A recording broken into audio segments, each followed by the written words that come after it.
course. Already Tejalo Duma FM, more talk, more music. Kinalole Lekharjana Kilekene Lesego Montsho, where she is the founder of the Lesego Montsho Foundation. And then Lesego, one of the critical questions for you is, at that age, you're 18, how hell conceive this idea and seeing it becoming a reality. You were in your early days of adulthood, and normally during that period, people get confused, they're trying to discover themselves.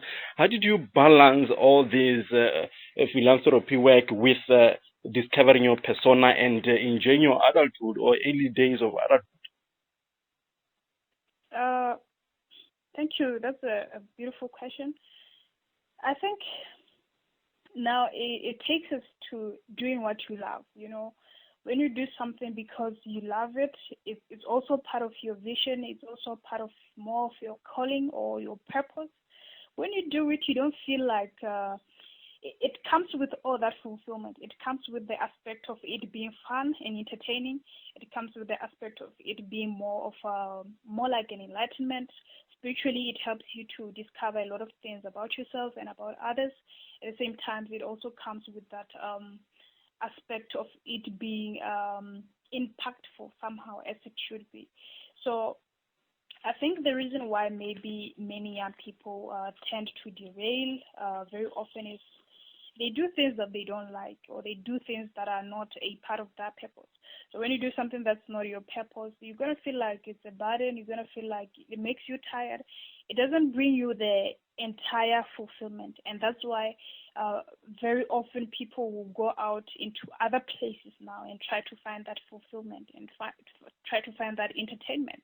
But when you do what you love, it is the whole shebang. It is the whole package. So the entertainment, you find it there. The fun, you find it there. The learning, you find it there. The everything, you just find it there. So for us, the same thing. When I'm with my friends, we go for these insightful tours. It's all fun. We have fun. We're with children. It's always crazy. I think you should come and join us for one of the sessions. You feel what we are talking about here. So another thing also that's very important is having the modeling.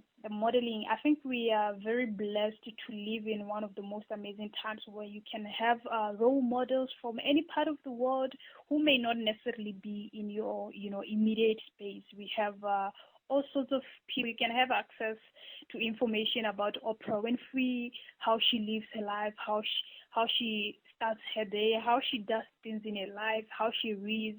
You can have information about the likes of Dr. Miles Monroe. Actually, one of the first people to inspire me in life. The moment I started to follow Dr. Miles Monroe at age 18, I remember I sat down and started to ask myself critical questions like, who am I? What am I here for? What impact, what difference, what mark can I leave in the lives of people? What difference will I leave in this planet before I die? So it's at that point when you have the right modeling from the right people that, life becomes effortless because you are surrounding yourself with the right energy. Remember that the kind of things you feed on, they somewhat shape you, they somewhat build you.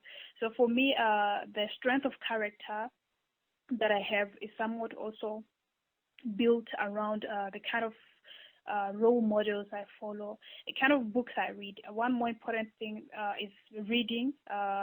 If you fill yourself with knowledge, if you always surrounded yourself with great books that you read, you become unstoppable. You discover a lot of things about yourself that you didn't know you had. You discover a lot of strength about yourself that you didn't know you had. And you become unshakable. You become unstoppable. No influence, no external influence, but the only problem with it is that you become the 1% somehow, because you are this person who is not living life like any other young people as you expected. As a young person, you're expected to always not be serious about life, not be focused, not to take your future so serious. But the moment you become that 1%, the moment where you are inspired or you are mentored by words and wisdom from these great people that I just talked about, You don't just behave like any other young person. You live intentionally. You know that for you to make a difference, there are things that you are required to do. You know that just like any other person in any part of the world, you have 24 hours in a day. But at the same time, for you to do more and be more, you gotta put more of those hours into things that really matter. Yeah, that's very, very powerful indeed. And one thing that we'll really dwell on in a moment, ke kgang ene ya gore, you are an author of 3 books. But before we jump into that story, ke batla re wetse ka ntlha ya education, because go supagala e le gore o dumela jalo through your foundation gore that's where you need to focus more. Tell me this. The way I pick your discussion point ke gore go lebega ile gore ka ha le dira new activities ke gore you are focusing more on inspiring the young person gore a pass a ire botoka ko sekolong a bona the value of education. Is that the biggest issue mo go passing kana go failing ga bana, lack of inspiration? I think the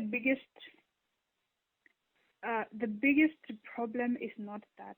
I think maybe that's just failure is just a symptom. Passing or lack thereof is just an outcome of that maybe reflects someone's state of mind at a given time. Even in university, you can fail not because you are not inspired when you have access to so much inspiration, but because of your state of mind by the time you are sitting for that test or that examination. But it seems like we tend to disregard that kids may be as young as they may be, and they're humans. We just tend to treat them like they're half humans. So for me, it was just me trying to appreciate that these people are not just half humans. They're humans, but most importantly, they carry the future. And the more that we invest in them, the more we invest in their abilities and talents. Because like I said, the emphasis is not just on the academic side of things. There's more to children. There are seeds of technologies that are yet to be invented in them. There are seeds of arts that are yet to be explored from them. There's so much wealth in children, and any country that cares about its future must invest in children in any possible way, be it academic side, be it in embracing the art creativity in them, be it in, shaping up the leadership in them, because still in children, there's great leaders in there. There's more to children than just the brain part of it.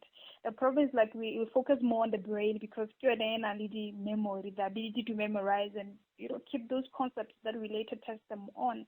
But there's more to them. There's also the soul that needs to be considered. There's also the body part of them.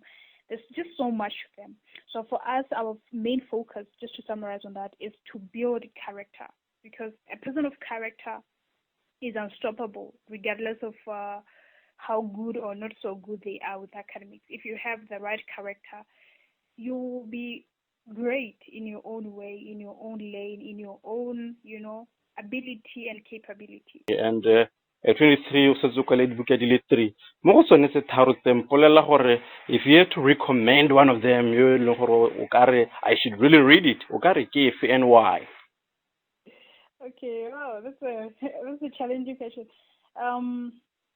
Yes, that's true. I'm an author of 3 amazing books. The first one I published when I was 18.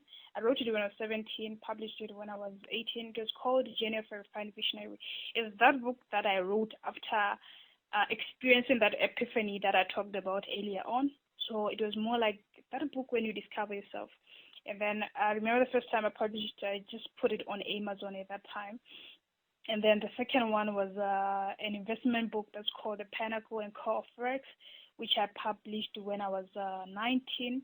And then there's the one that I feel very attached to. It feels more like a debut project.